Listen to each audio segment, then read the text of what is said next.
My name is Amanda, and I'm 28 years old. I've been married for 2 years to my husband Tom, a colleague from university who is now a corporate employee. Since graduating from university, I've chosen not to seek traditional employment and instead make a living through stock investment and foreign exchange trading. Despite living comfortably this way, my parents frequently urged me to find a decent job. The one who understands my current lifestyle the most is Tom. He's always on my side. We've been together since our university days. Being someone who isn't good at socializing, Tom has always been the one I could share my true feelings with. I have parents and a younger sister, but they seem to keep their distance, labeling me as the odd one out. As a result, we don't see each other as often as we used to. Tom's family consists of his parents and his older brother Jeff. When we visited his family to announce our marriage, they asked a lot of questions about my job. Each time, Tom would stand up for me. Amanda's doing what she loves for a living, and that's all that matters. Especially Jeff, who persistently inquired about my job, got me so annoyed that I gave him an offhand response. I'm a part-timer. Hearing this, Jeff chuckled arrogantly and responded, "You should have just said that from the start." Plenty of college graduates can't find stable jobs these days. This condescending attitude was irritating, but I didn't let it bother me since I was not marrying him. Even though Tom kept apologizing, having him by my side was all that mattered to me. Jeff, who constantly belittled me, apparently holds an associate professor position at a university. I pity the students who have to learn from such a teacher. Jeff is now getting married, and Tom and I have been invited to the wedding. The bride-to-be is the daughter of the president of the university where Jeff works. There were many guests invited to the wedding. Marrying the president's daughter certainly guarantees a secure future. Jeff, all puffed up, saw me and began to mock me again.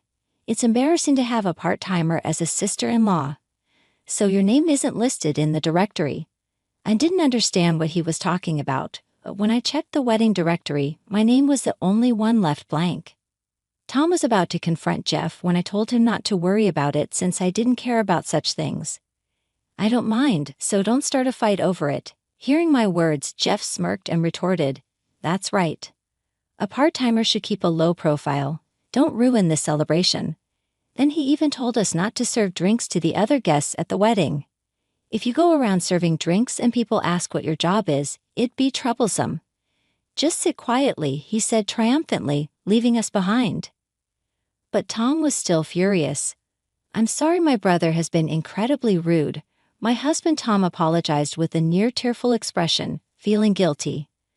I unexpectedly found myself apologizing too.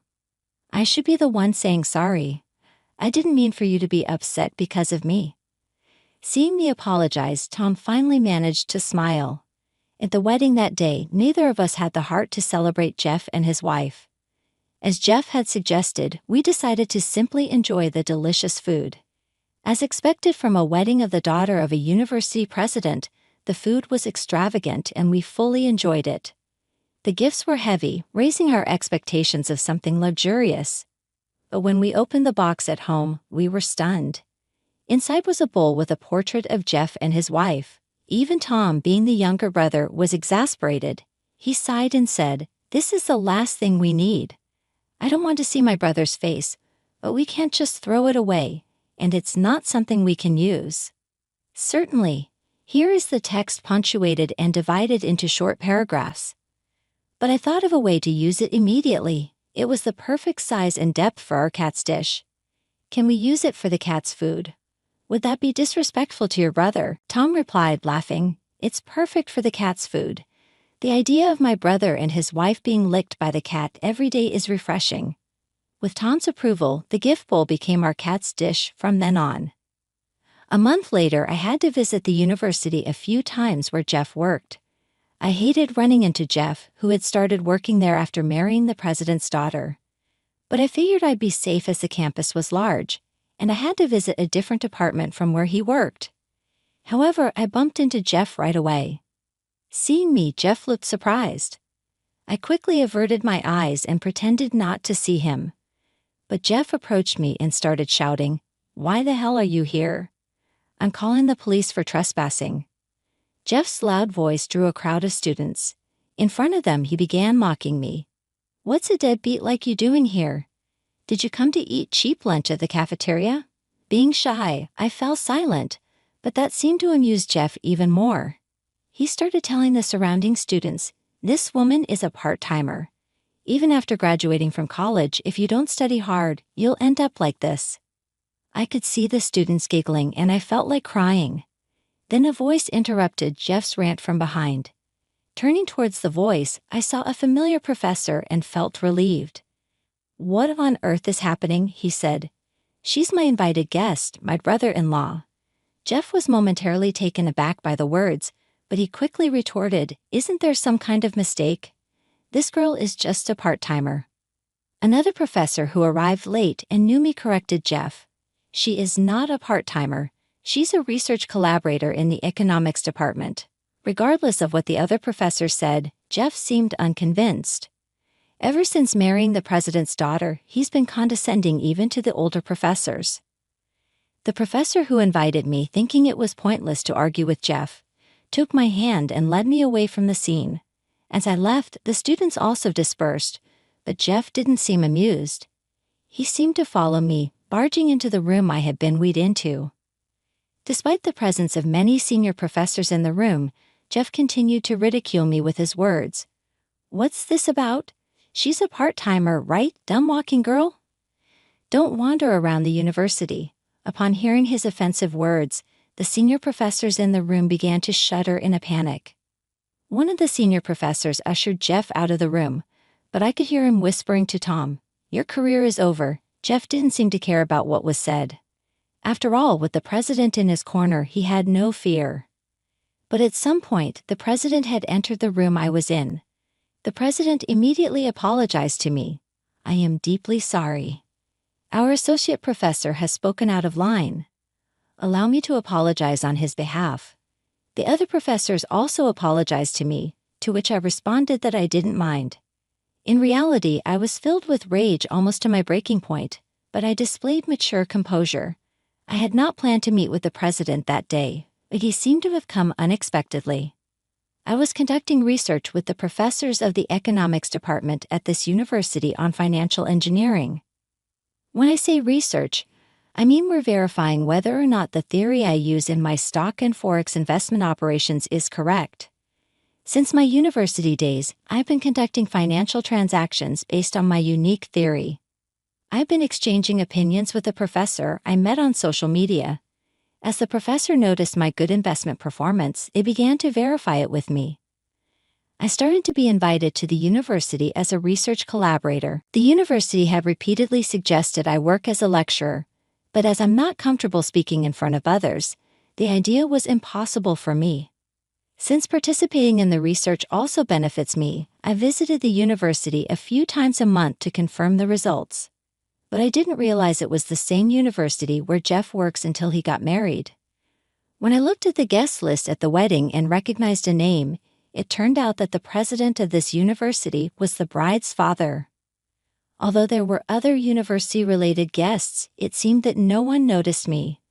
My name had been removed from the list, and I had been told not to serve drinks, so I never left my seat. With a wedding of such scale, no one was expected to notice someone as unremarkable as me. The reason the president and professors were in a panic is because I'm a major donor to this university. Ever since I started conducting research with the university, my investment performance has improved significantly, and I have been donating a substantial amount of money each year.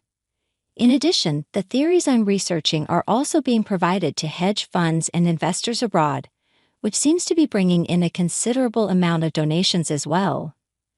As a private university, donations and sponsorship funds are crucial to its operations, earning a substantial amount of money from the research I am involved in. Upsetting me would be a serious problem. If I got angry because of my brother-in-law Jeff's rude remarks, withdrew from the research, and even the donations ceased, it would greatly affect the university's operations. That day was no longer a situation to discuss investment theory. The president and the other professors just apologized to me, so nothing was settled. As I was leaving, I spoke to the president. "Your sister-in-law, the associate professor earlier, is my brother-in-law Jeff. did you know that?"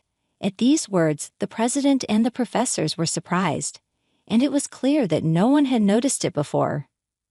I also tried to share my honest feelings. Jeff always makes fun of me, but I think his attitude is questionable as an educator. I must have been pretty angry at that time. In front of about 10 people, including the president, I spoke quite passionately, something I couldn't normally do due to nerves.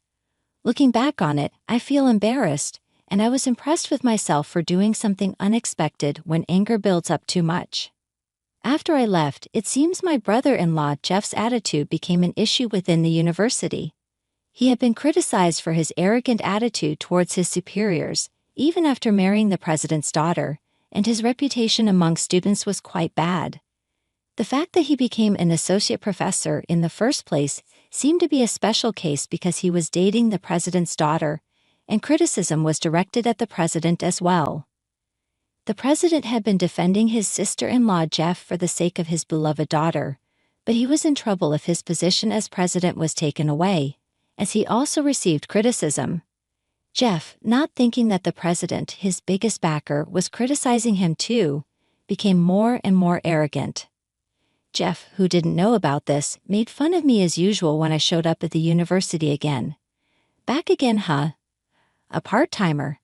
Just because you're friendly with the economics professors doesn't mean you can get cocky." When I thought about the fact that a man who speaks such rude words is an associate professor, I started to think that this university was going down the drain.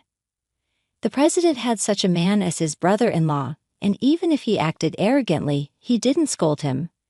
So I started to think about stopping the joint research with this university. I didn't like being made fun of every time I came to the university, and I started to feel like it was a waste of time. So I thought about ending it while listening to Jeff's talk. Whether he noticed that I was absent-mindedly listening to a story, Jeff shouted even more, "Hey, are you even listening? Are you so stupid you can't even listen to other people's stories?" Then a louder voice from the president resonated, "Jeff, you are the fool." When the president appeared, even my overbearing brother-in-law, Jeff, became still as a statue. Seeing him like that, I couldn't help but burst into laughter. After realizing that I was laughing at him, Jeff glared at me but was quickly silenced by the president's harsh words. "After today, you're no longer part of this university. Pack up and get out immediately." Jeff seemed to have a hard time comprehending what was said. His gaze fixed blankly on the president's face. Then suddenly his tone grew casual. "Father-in-law, what's going on all of a sudden? Are you trying to surprise me?" In response, the president, his face crimson with rage, yelled again, "You have no right to call me your father-in-law. I want you to divorce my daughter as well." The sudden talk of divorce took me aback. But just then, a young woman and a man in a suit appeared before us. Looking at the woman, I felt I had seen her somewhere before. Turning to Jeff, I saw he was visibly shocked. Seeing Jeff's surprised face, I recalled that this woman was Jeff's wife. But why she would come here was still a mystery. Jeff's wife, with a stern look on her face, began to speak slowly. "I suspected you were acting strange, so I had a lawyer investigate, and they managed to get these photos." As she spoke, the man in the suit pulled out several photos from a bag and showed them to Jeff. Peering at the photos from behind Jeff, I clearly saw him arm in arm with a woman I didn't recognize. Jeff seemed surprised, and I also let out a gasp of astonishment. I understood why the president had mentioned divorce, but I felt it was unnecessary to discuss it in the middle of the university, especially in front of me. Jeff's wife continued to address the flustered Jeff. "That's divorce, just as Dad said. After all, you were just using him, weren't you? You never loved me." The unfolding drama had my heart racing, but seeing the tearful face of Jeff, who was about to cry, brought me joy. Moreover, when Jeff's wife said she would also demand the property division, Jeff began to apologize. "I won't cheat on you again, please forgive me." Watching Jeff in a panic was quite enjoyable, and I was almost tempted to take a picture to show my husband. Maybe the president called me here today to let me see Jeff suffer. Despite Jeff's pleas, his wife didn't change her mind and told him she already hired a lawyer. I hadn't expected things to progress so quickly, and as I watched bewildered Jeff close, he turned his frustration on me. "What are you looking at? You're just a part-timer. It's none of your business. Get out of here." At this point, the president began to speak on my behalf. "You always yell part-timer at Amanda, but she's a skilled investor. She's doing joint research with her economics department and even gives generous donations. She's a much more valuable person than you ever will be." Finally, it seems like Jeff began to believe the president's words as he silently looked up at me. That timing was just right, so I gave my brother-in-law Jeff a piece of my mind. "I expect an apology from you too." Reluctantly, Jeff apologized to me. The president must have intended for Jeff to apologize to me too, hence his orchestration of this whole event. Showing off evidence of his affair, weakening Jeff completely, and talking about me to further weaken him. And compel an apology, that must have been the plan. Thanks to that, I felt quite refreshed. Seeing Jeff apologizing to me while Jeff looked down in despair, the lawyer was explaining the demand for the property division. Meanwhile, I bid Bob farewell, ready to leave. Bob requested my continued support for the university. When I asked for a rain check, I began to distrust this university because of Jeff, and I had my own concerns to attend to. I promised to get back to him and left for the day. When I got home, I filled my husband Tom in on the Jeff incident that had taken place at the university. Tom was aware of my distaste for Jeff, and when I told him about Jeff apologizing, his affair, and looking down in despair, he wore a genuinely happy face. Then, looking somewhat frustrated, he said to me, "Dan, I wish I could have seen him in that state. But man, this feels great." He then continued, looking slightly angry, "Why didn't you take a picture?" As he feigned anger, we locked eyes and burst out laughing. I actually had another piece of good news to share with Tom. Guess what? It seems I'm pregnant. Hearing this, Tom was ecstatic, cheering as if he'd won a lottery. I've been feeling unwell lately and had suspected as much. On my way home from the university, I dropped by the OB-GYN and found out about the pregnancy. I felt a bit guilty for Bob, who had gone to such lengths to orchestrate Jeff's apology, but I decided to put my cooperation with the university on hold. Bob seemed disappointed, but he said he'd wait until I finished with child rearing. When I suggested reconsidering at that point, when I casually asked Bob about Jeff, he informed me that Jeff, who had officially divorced, was not only unemployed but struggling to find a new job. Jeff was trying to sell himself to other universities, but his arrogance was well known and no offers were coming in. Ultimately, Jeff's arrogance boomeranged back on him, and the comeback was even bigger than expected. Suddenly, I realized that the photos of the cheap gifts we used as cat dishes had disappeared. Whether it was because we had used cheap gifts or because they had divorced, the couple's photos had vanished as well.